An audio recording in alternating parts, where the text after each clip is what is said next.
really changed is that now that you have LLMs, you have this language interface to the robot so that now you can describe the tasks much more cheaply. And you have really strong vision encoders, that are tied into that intelligence. So that gives the robots really a headshot at doing generic tasks. So we spent years solving one specific problem, teaching a robot to manipulate a Rubik's Cube. And now a company like, let's say, Physical Intelligence can spend months solving a huge variety of problems like laundry folding and cardboard and packing egg crates. And that's something that they can only have because they're building on top of existing frontier models and, the entire tech and research stack that we've built over the last 10 years.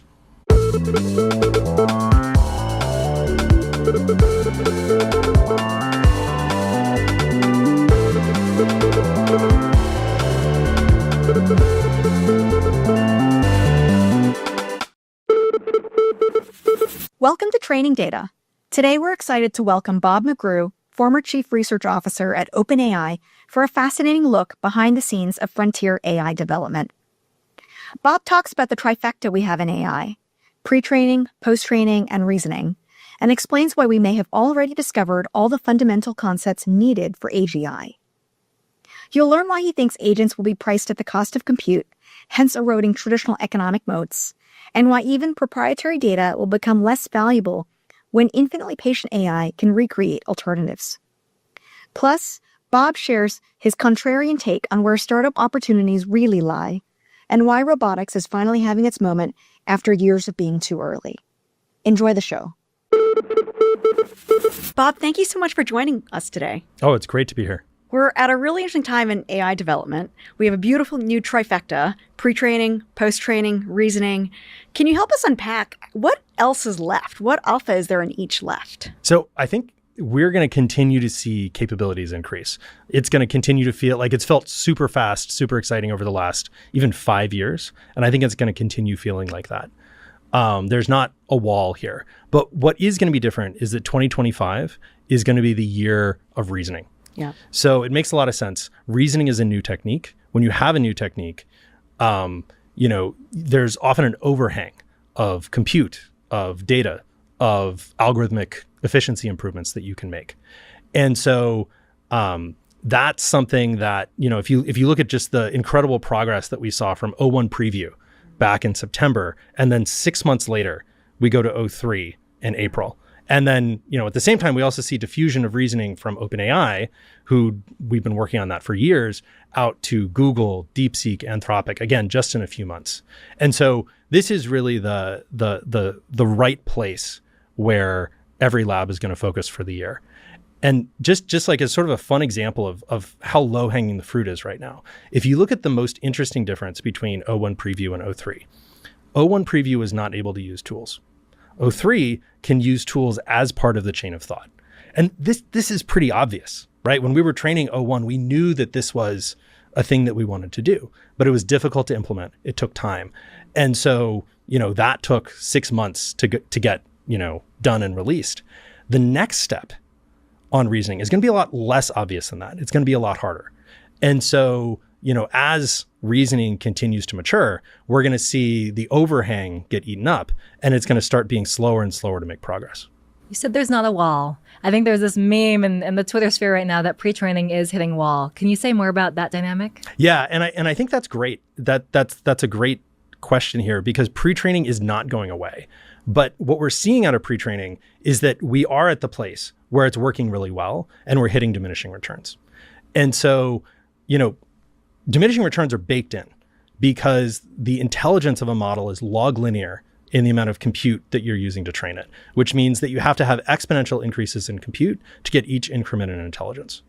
When you pre-train a model, that's a giant training. It takes all of your data center for, a period of months. And when you go to pre-train the next model, you can't really do it on the same data center. You can rely a little bit on algorithmic efficiency to make it better, but fundamentally you have to wait until you get a new data center. And that's not a matter of like something you can do in 6 months, the way you can do improvements in reasoning right now. That's something that takes years. So that doesn't mean pre-training is useless though, because the real lever for pre-training in 2025 is improving architectures. So even though you're working on reasoning, you want to improve pre-training so that you can have better inference time efficiency, or so that you can have longer context or better use of the context. And when you're doing that, you have to start back from the beginning, do pre-training on this new architecture, and then go through the whole reasoning process again. So that's the role of pre-training now. It's still important. It's just doing something different in the pipeline.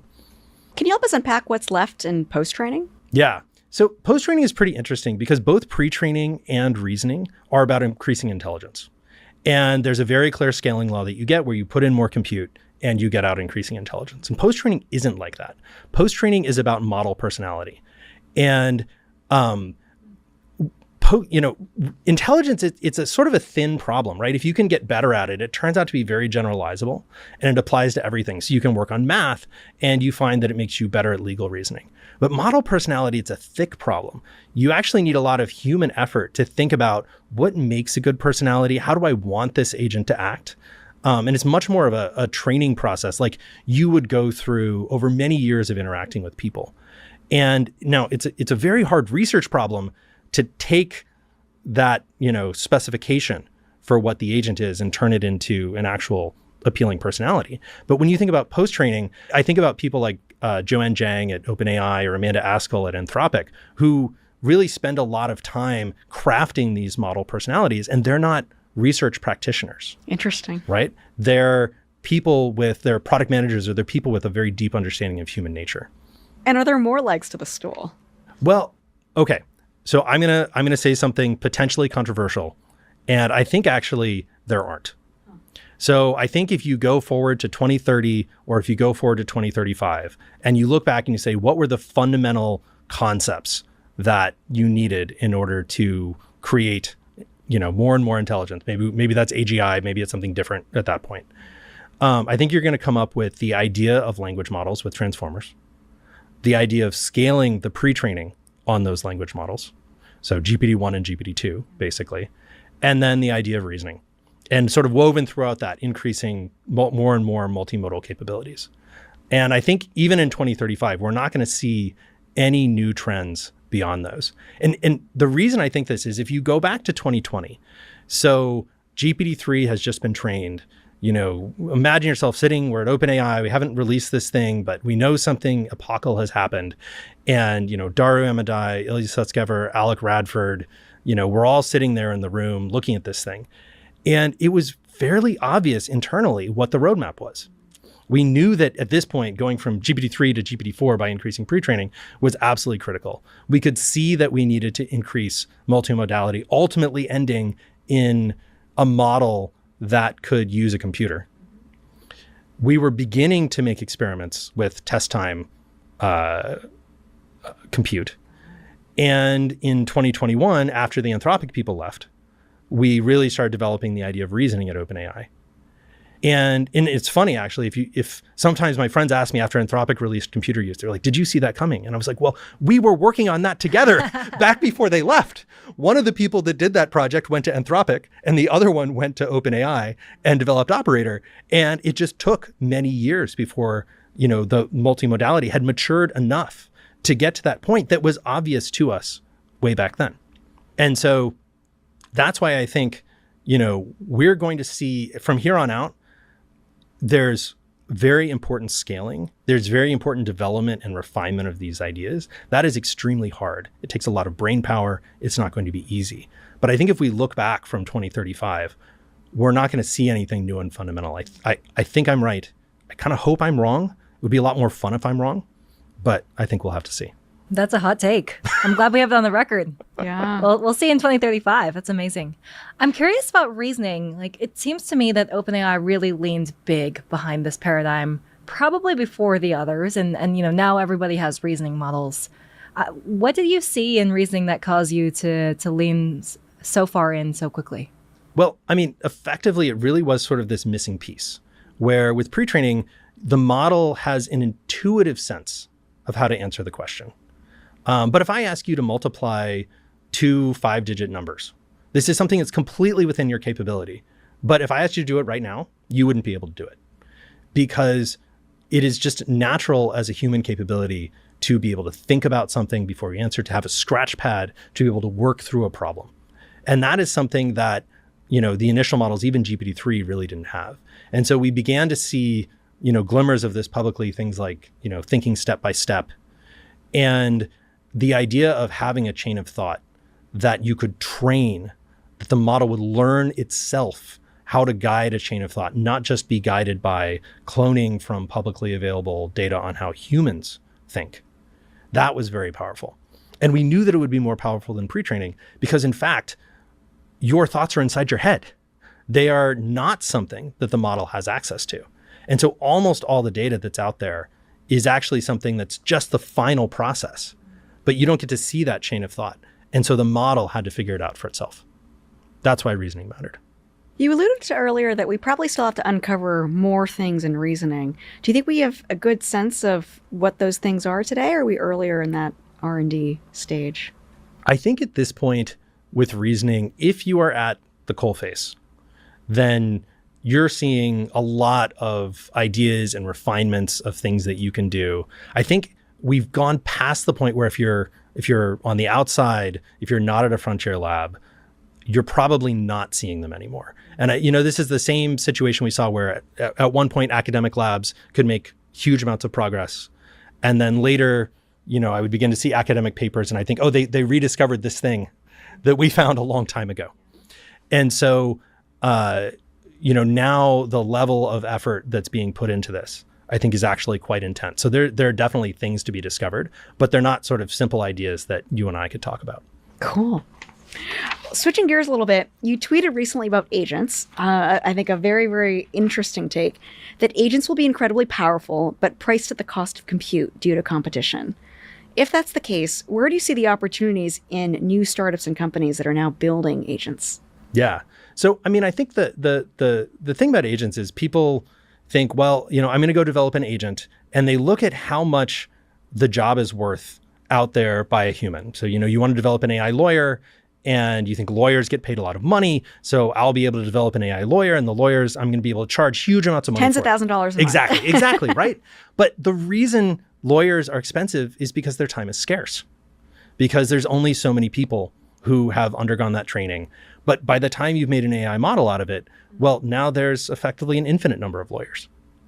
And so it's not scarce at all. And maybe you, with your AI lawyer startup, will be able to have a lead over other people. But it's the same frontier model underneath. And, some other startup can come in and compete that away. And so we should expect to see it priced at some opportunity cost over the cost of compute. Interesting. Because you're changing, you now have a lot more supply, infinite supply of the highest capability intelligence in whatever domain you now have. And on the one hand, there's a story where they say, this is bad because startups can't make money. But this is actually the future we want, right? We want services that don't require people to be extremely cheap. You want everyone to have access to a lawyer. What you want to be expensive and scarce are things that are actually about personal relationships. So, maybe we won't be asking the human lawyers to write contracts because agents will be doing that for us, but we'll be asking them for sort of deep advice on, how legal challenges affect the, detailed challenges that I'm facing in my business. And I think that's the world we want to live in. You think application companies will make any money selling agents, though? Like, where would you tell us to invest? Yes and no. So just to back up for a second, people often talk about where does the value accrue in the stack, right? Is it at the model layer? Is it at the application layer? And if you look at the model layer, it's very competitive. Every company has a frontier model. Some of the frontier models can do things other frontier models can't, but by and large, they're all really very good. And if you're an enterprise, you can swap them out very easily. And beyond the frontier, all the models that are answering the bulk of the questions are distilled. They're very competitive. And so this isn't a very good business to be in when you consider the cost of training the models. So what's the point of training models in the first place? It's to give you an option. It's to give the frontier labs an option on the valuable places in the application layer that are coming up. So, ChatGPT, that's a great business, right? There's a lot of competition over that. I think probably it's too late to replace ChatGPT. Maybe not. You'd have to do something very different. Coding, another place where all the frontier labs are eager to see right now. I think you can compete with the frontier labs, but you want to do something that's different, something that involves more than just you talking to your computer, you doing some sort of personal productivity task on your computer, something that involves other people, something that involves an enterprise. I think that's, I think that the moats that you have for your business are going to be the same moats they always were. It'll be network effects, brand, economies of scale. And so you want to find an agent that allows you to have those network effects, not just something that, would be high priced out in the world. Are there particular domains that you think are maybe outside of the scope of what Frontier Labs want to innovate in and build in that you think are interesting and that you've been mulling about? We've got, scientists, lawyers, research analysts, agentic software engineers. What other domains have you been thinking about? Personally, I'm very interested in robotics because I think robotics is something, I wouldn't actually say it's off the roadmap of the Frontier Labs right now, but I think it's something that's far enough away that, to me, it feels like where AI was a few years ago. And so I think this is a very good time to be a company like Skilled or a company like Physical Intelligence, or, to start a new robotics company, maybe not one that's competing with those two, but something that's doing, something different, something on its own. I think it's at the end stages of being a research challenge and, a matter of, months or years, small digit years away from being commercialized. So I think that's really fun. Why now? What do you think has changed? Like OpenAI famously had a robotics effort for a long time. Like, what do you think has changed? Well, so in between Palantir and OpenAI, I actually wanted to start a robotics company myself. Huh. And I got to the point of teaching a robot to play checkers from Vision back in 2016. Wow. Yeah, it was very, It could pick very up cool. the checkers pieces? It could pick up the checkers Wow. pieces and it could move them to a different place on the board. Nice. And my conclusion from this was that it was very fun and super cool and really far away from any form of commercialization. And when we pursued robotics at OpenAI, we didn't pursue it for commercial motives. It was really a demonstration of the power of machine learning. And some of the ideas we had there later played into large language models. But I think what's really changed is that now that you have LLMs, you have this language interface to the robot so that now you can describe the tasks much more cheaply. And you have really strong vision encoders, that are tied into that intelligence. So that gives the robots really a headshot at doing generic tasks. So we spent years solving one specific problem, teaching a robot to manipulate a Rubik's Cube.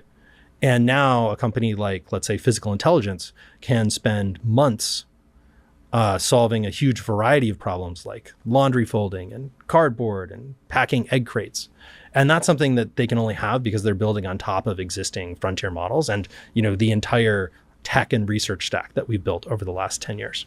Yeah. I'm going to go back to this point you had on, where is the value? And I really liked your framing that the foundation models kind of have an option on whichever parts of the application stack they want to own. How much of the application market do you think the foundation models will win? I think I would look at this like in a slightly different direction, which is if you're a startup, where is it safe to play and where is it that you're going to get steamrolled by the frontier labs? And so I think the areas that I think are safe to play in are areas where you have to understand something very deeply outside the model. And so I think a lot of enterprise really has this flavor. So for example, Palantir AIP actually really fits this, where it's, it's not a model company, but it's something that sits outside the model that interacts with the rest of the business. There's another company I'm an investor in, an advisor in, called Distill, that builds AI systems that allow a business to sort of extract the context from within the business, feed that to the models, and then use that to make decisions. And so, these are things that the frontier labs don't want to do. The frontier labs see business problems as, how do I train a model to do something new? Yep. And if you look at all these enterprises, each one of those is a very small problem. It's not worth OpenAI or Anthropic's time to train a model specifically for each one of them. If you flip the problem and you think about what is the system that goes around the models, and how do I use the models to sort of ease the context in and, get the outputs out, then suddenly that's one problem. And I think it's a big opportunity. What are the specific use cases and problems that Distill and Palantir's effort solve for those enterprise companies? So a lot of times right now, what you see is you're trying to automate some existing piece of work. And the easy cases are where that piece of work is in a regulated industry. And, you're working on something like healthcare. Maybe you're interacting with insurance companies. And you have a workflow that is extremely scripted, where the company cares a lot about fidelity to that workflow. And that doesn't mean you can just say, hey, AI, go read the clinical guidelines and, make these decisions. But with the process of transformation, you can get it to the point where the AI can do that. And that's sort of the low-hanging fruit. And then the next level up, though, is that imagine you're working on something that isn't a regulated industry or that isn't extremely scripted, and you want to ask someone, you want to automate some labor-intensive process. Well, the first thing you have to do is make that legible. And if you go to someone and you ask them to describe their job, a lot of times, their manager doesn't know what they do. They don't even really know what they do. They can give you examples, but they can't say like, this is the workflow that I follow, because in practice, they don't follow a single workflow, right? And so I think that is what a lot of these problems look like. And, and for example, that's actually what Distill does, is to, work with companies, help them, take the data they have, interview the people with AI, systematize all of that, and, have it be something that an AI model can actually execute. That's really interesting. So this is also somewhat related to this other question I wanted to ask you about proprietary data. I was surprised to actually see you tweet this, but I'm very intrigued by this question that you posed, which was, how valuable will your proprietary data be compared to what your competitors' infinitely smart, infinitely patient agents can estimate from public data? Can you unpack that for us a little bit? Yeah. So, a starting point for this is a few years ago, there was a lot of interest in training industry vertical specific models, that finance companies would say, we've got all of this data that no one else has, and we're going to train a finance model on top of GPTs or on top of Llama, and it's going to be so much better. And actually, all of those were worse than the next generation of GPT, because the power of intelligence and the ability to synthesize new information was bigger than the power of sort of memorizing the old information that you have. So that's I think what this theme looked like a couple years ago. But, fast forward a year or 2 years, now the story is I have all of this proprietary data. I've accumulated it over years. And in some sense, for a lot of times, if that data is teaching the model a skill, or if it's meant to teach the model a skill, that data is sort of embodied labor, right? Someone worked through all these case studies. Someone called all of these customers and found out all of this information. Well, that embodied labor is now free. AI can do all those things. And so now there's an opportunity. You can have AI call all those customers, do a big survey, find out what they know. You can have AI work through all the case studies, just a lot of chats with O3, right? And then now you've replicated that proprietary data, but without needing all of that work. How do you square that with the value of real world proprietary data? Say something like what Cursor gets from its developer community constantly, or Tesla Autopilot over the last handful of years. So I think those are in the middle because they're really huge amounts of data. I think there are challenges sometimes to training on the data that you get from your users. A lot of time, one thing models can't do is if you train data and you memorize data about a specific person, maybe that leaks out into the next person. So that's a real challenge to using these kinds of proprietary data. I think there is a kind of real world proprietary data that's very useful, which is data, very specific data about very specific customers that they trust you to use on their behalf. So to give an example, my financial advisor knows a lot about me. She knows my entire portfolio. She knows the kinds of objectives that I have, my risk tolerance, right?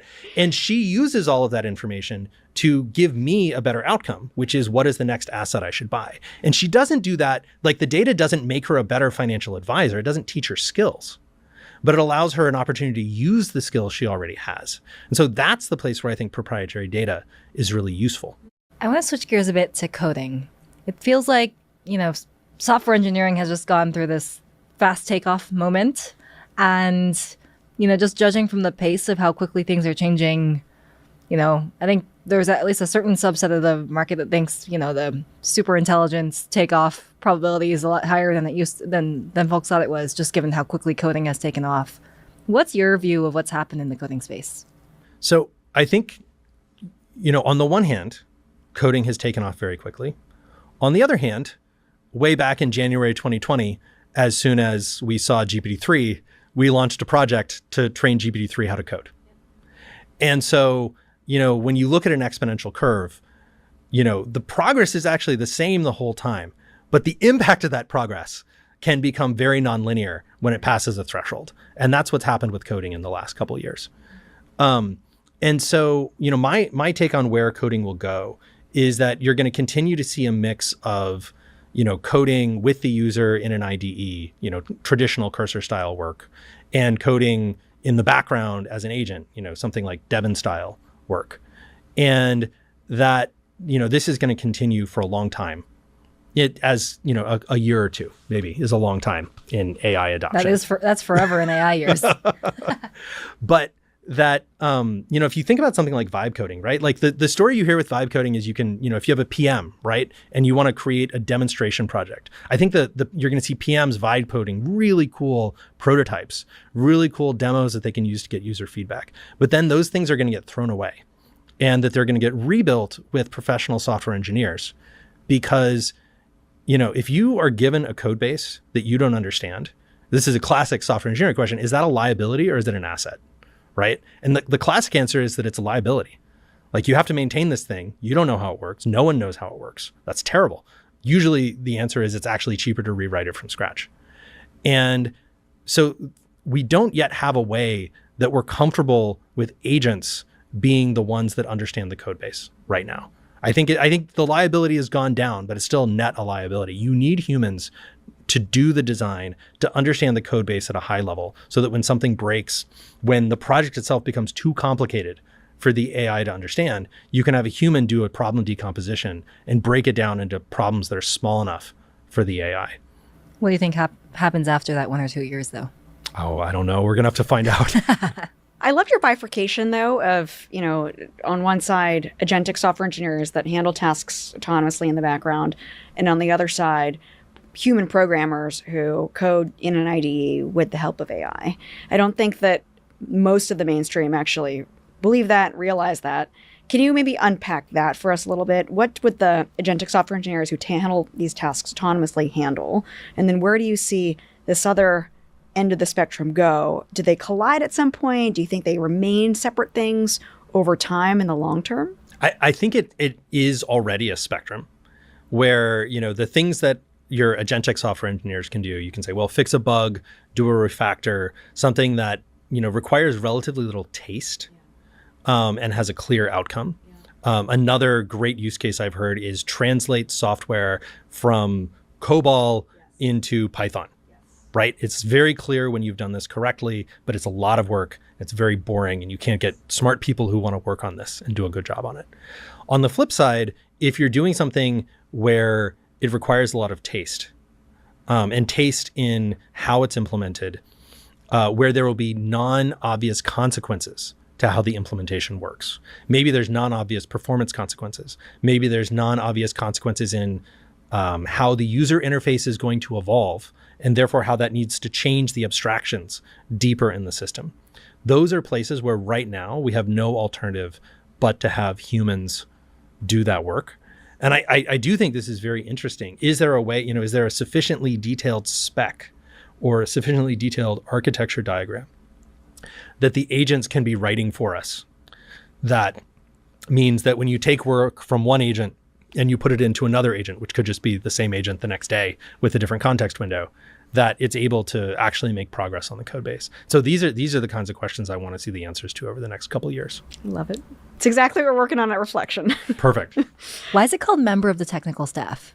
That's a great question. So for a long time, this was true even before I joined OpenAI, by the way. I believe this was Greg Brockman's idea, but we really wanted there not to be a distinction between engineers and researchers. If you look at a classic lab, a place like Google Brain, for example, where a lot of the people who started OpenAI came from, at the time, and maybe still today, there was a big differentiation between whether you had a PhD and you were a researcher, or whether you were a software engineer and you did data, you did implementation.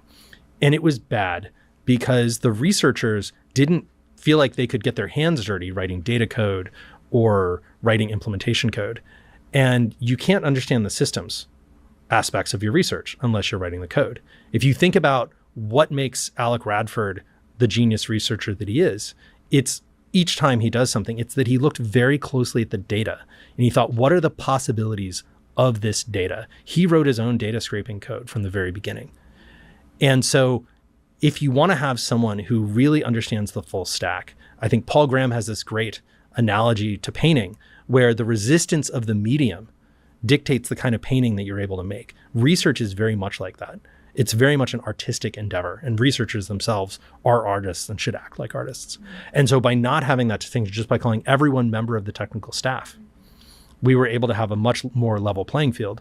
And later that really came in handy when we had people who didn't have PhDs. Many of the great researchers at OpenAI, Aditya Ramesh, Alec Radford, many of these people don't have PhDs and in fact learned their trade by working at OpenAI. That's a great answer. It's a random throwaway question. I love that answer.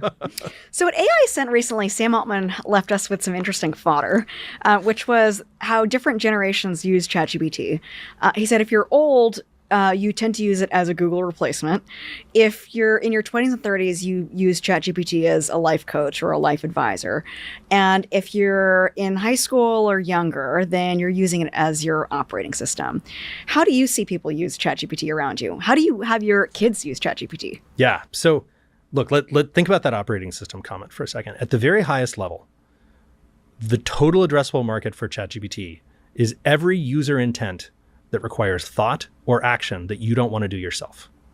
Anything that you wish got done, but you didn't have to do, is something that you might want to use AI for.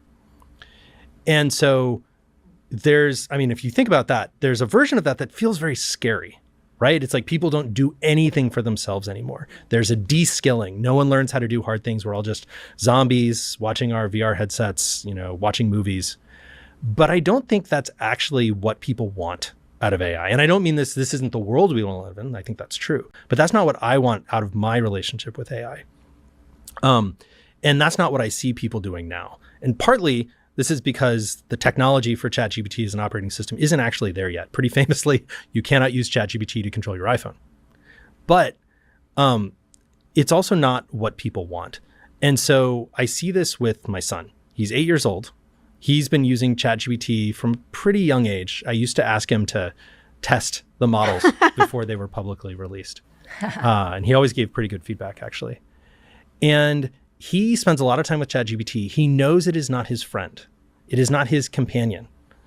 It is an expert, someone he can talk to explain things to him. And if you are 8 years old, having someone who can explain things to you correctly, in great detail, and with a lot of patience is a very valuable thing. And so he has like curiosity, he has enthusiasms. And one day he decided he wanted to be a coin collector. And so he collected all the coins in the house, sorted through all the ones that were from before 1970, went to ChatGPT, started typing and just took pictures and just asked questions about every single one of the coins from before 1970. And he's, what's this worth? Well, what would make this worth more? How can I test? What is a mint mark? All these different questions. And if you think about this is something, when I was a kid, I probably could have learned this. Maybe there were books, there were magazines, maybe I could have looked at an encyclopedia, but all of this is just so accessible now. And it's accessible to an 8-year-old. And so when we went on vacation, we took him to a coin shop. And the staff at the coin shop were just shocked at how much this 8-year-old knew. And the very detailed question, he was like, show me all your coins. No, I don't want that one. I want one that has a San Francisco mint mark. I want one from this year. This is the year that they were all made out of silver. And the coin shop owner was just very surprised. Floored. He doesn't deal with kids that have that level of detail, at least not until now. And so this is, I think, actually what we want out of AI is that AI should make you an expert at the things you want to do, and it should remove the burden of doing the boring things that you don't want to have to do. Yeah. On the topic of the next generation, how else are you preparing that next generation for all the capabilities to come in AI? Oh, I think this is a super, super tough question. if you think about any particular field, should you teach your son how to code, right? Like I think about my 8-year-old, my daughter is writing essays. My eldest son is really excited about math. All of those things are going to be automated. And so it's clearly not some specific skill that you have to teach them. I think there's really two things that I want my kids to understand. The first is the process of learning and figuring things out. So that's the value in the math and the essay writing and the coding. It's sort of this process of being able to, of learning to learn. Yes. The second thing is having ideas and projects and the belief that you can do it and the ability to use whatever tools are at your disposal to figure it out. So this is agency, yes. Right? And so that's where I think that's the right way to have kids use AI right now. And there's always a trade-off. I'm often very torn between, my 8-year-old uses ChatGPT for a lot of things, but I don't let him use it to code because he's trying to learn to code. And if he sees that he doesn't have to use it to code, then it's going to be very hard for him to do that work to get all the way there. I don't let my other kids use it to do their school assignments, of course. Why would you do that? But I want them to have those basics. And then once they have the basics, once they understand things one level down, to then be able to use it to extend their capabilities. And, here's another fun story about my 8-year-old. Last week, he decided he wanted to build a project where the grandparents who were coming to visit could press a button and he could it would ring a buzzer in a different room and he could go get breakfast in bed. And he asked ChatGPT for help. Yeah. He asked ChatGPT for help. It said, okay, you need jumper wires, you need, 2 Arduino boards and, just a sort of list of things. And he asked a lot of questions, how is this going to work? He asked it to give us a list of Amazon links for us to buy. Wow. I reviewed this, made sure he wouldn't get electrocuted, bought the items on Amazon for him, and now we're putting it together. And my approach in this is I'm going to let him put it together, everything he can. I'm going to install the software because his computer's locked down. He can't install software. And this is going to be his project. That's amazing. None of us could have done that at 8 years old. And he has learned so much in doing this. It's not just that he outsourced it all to ChatGPT. Now he understands what Arduino is. He understands what the circuit boards, what happens when I hit this pin? Why is this pin named, GRP1? These are all, I don't know the answers to these things either. So it's really, it's just this huge help that ChatGPT is able to do all these things for him. That's amazing. Sparking curiosity and then agency. I love it. And it's also just the time to impact. And that just feeds more and more curiosity and agency. Yeah, that's right. If you think back, you want to do this project. Well, here's a book on Arduino and, you're going to have to write the code yourself. And, what circuit boards am I supposed to do? I don't even know how to do that. Yeah. Probably this project just dies on the vine. And, there's a truism in education theory that when someone asks a question, that's the time when they're ready to learn the thing that they're asking the question about. And so you want to, it's worth going off script to answer someone's question because you're doing a huge service to them and teaching them that thing right then.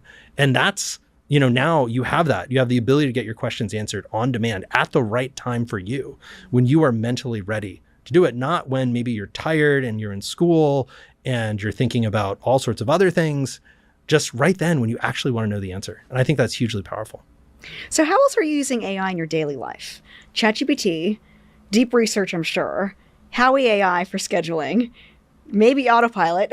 Yeah. What else? So I am pretty much exclusively use O3 at this point. Once you use a good model, I think it's very hard to go back. I think I could probably use Gemini 2.5. I hear it's really good.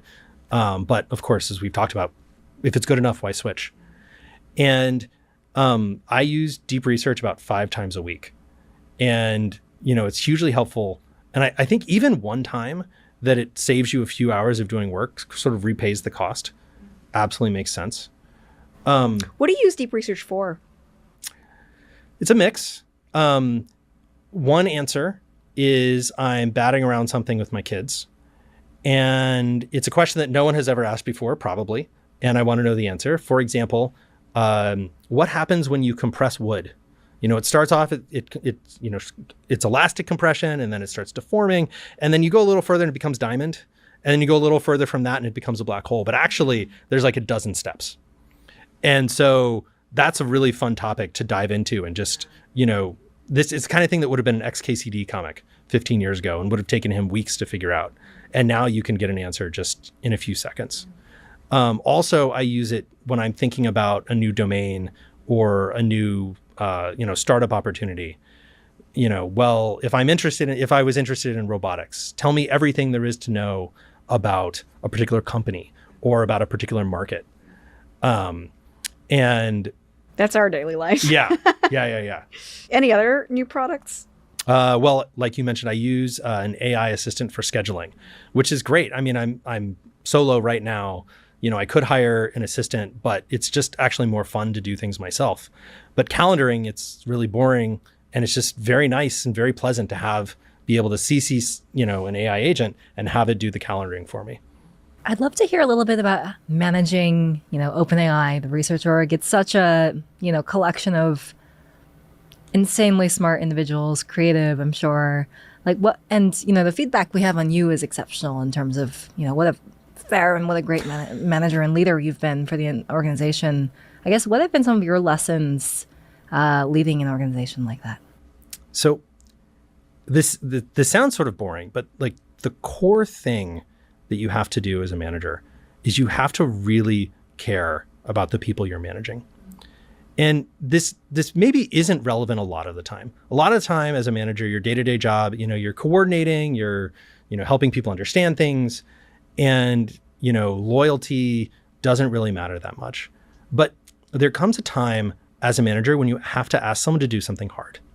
Early on in your career, this is when you have to ask someone to come in and work on Sunday when they'd rather be playing basketball. But later in their career, it's, working with someone and you have to ask them to give up a project they really care about and give it to someone else, or share credit for a research breakthrough that they know they could get to by themselves, but that a team of people, not just this one talented person, but two very talented people or three very talented people working together could get done even faster. And one thing I learned from working with Alex Karp at Palantir is that very talented people have superpowers, but they also have debilitating weaknesses. And for people who are at the very edge of these capabilities, they often don't even understand what their weaknesses are, but it's extremely apparent to everyone around them. And, for me as a manager, it's something that I could see very easily. And at this level of capability, when people fail, it's almost always a form of self-destruction. Wow. That there's a choice that they could have made. And, and I don't mean little failures. I don't mean like, oh, I had a bad day. I mean, when someone makes a career altering choice in a bad way, it's almost always a matter of self-destruction, because they had to do something that was very difficult for them. They had to confront something that was extremely scary for them to do, that to everyone else is kind of obviously the right answer. It's obviously the right thing for the company, but it's emotionally extremely hard for them. And if you, going back to being a manager, if people know that you're in it for yourself, when you tell them to do something, they won't trust you. But if they know that you are doing what's best for them, then when you tell them to do that thing that is super hard and extremely scary for them, sometimes you can help them across the chasm, and you can solve the problem and prevent them from doing something really stupid and end up with something that works out really well. And I hold this bar even for firing people. For me, it is always, when I am talking to someone, I have to be talking to them, giving them advice, helping them do the thing that is best for them and for the company. Even if you're firing someone, if they're not going to succeed in this role, and I have invested enough time to make sure that they won't succeed in this role, then it is in their own best interests for me to tell them that they're not succeeding and give them the opportunity to find somewhere else. Loyalty in the end is the thing that I think unlocks all of the other things that you want in management. I really, really love that. There was a nuance there that you said in the middle around, working with a ton of high-performing individuals who are really excited about a particular research direction that they want to break through. They know they can get there, potentially by themselves, potentially with one or two others. They all have a good dose of confidence, maybe sometimes ego. How do you actually get them or convince them to embrace that, effort of working together to get there? Yeah, it's very hard. And I think this is actually one of the things that's very different about a research lab from an engineering culture. Because in an engineering culture, it's sort of an assumption that we're all working together, we're all building one product. But research often comes out of academia, which has this very negative culture of, it's a PI, it's his team, who's going to be the first author, who's going to be the last author, none of the other people in the middle matter. And we struggled with this a lot. And I don't think there is any one answer. One thing we tried, which worked well for a time, we published some papers where we actually had OpenAI be the first author so that there wouldn't be the fight over who's the first author. That was, one technique. It didn't we couldn't always do that. It didn't always make sense. But, in the end, the key is really when you work with people, you understand there's something they want. And you have to find a way to give them the thing they want and let them do the thing they want to do, the art that they're trying to create, while also letting all the other people do that and having it all add up to one big whole. And just spend time over and over again, making sure you're solving that problem. Security, I know, is an interesting topic to you.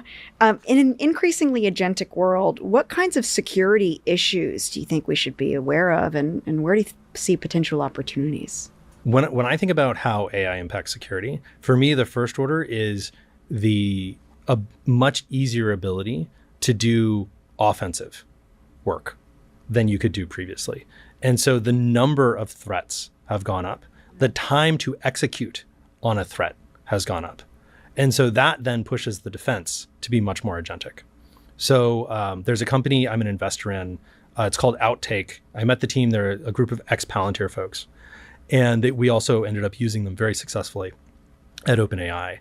And what they've done is that they have made an agentic stack for doing cybersecurity that uses very little human input. And I think this is, right now we're at a place where the models can actually do all of these things. If there's something that a human could do that's sort of one of these bulk operations, if you can't make the model do it, that's your fault. It's not the model's fault. But the barrier then is that businesses and organizations aren't set up to do this. They have to go change their business processes in order to make this happen. And so I think that's an opportunity for startups where similar, as big as, this shift from web to mobile is just disrupting the existing businesses, because it may be faster for you to replicate their technology and their distribution than for them to be able to change the way they operate to get rid of or reduce the number of humans they need. Awesome. Bob, thank you so much for joining us. This has been a pleasure really fun. to have you here.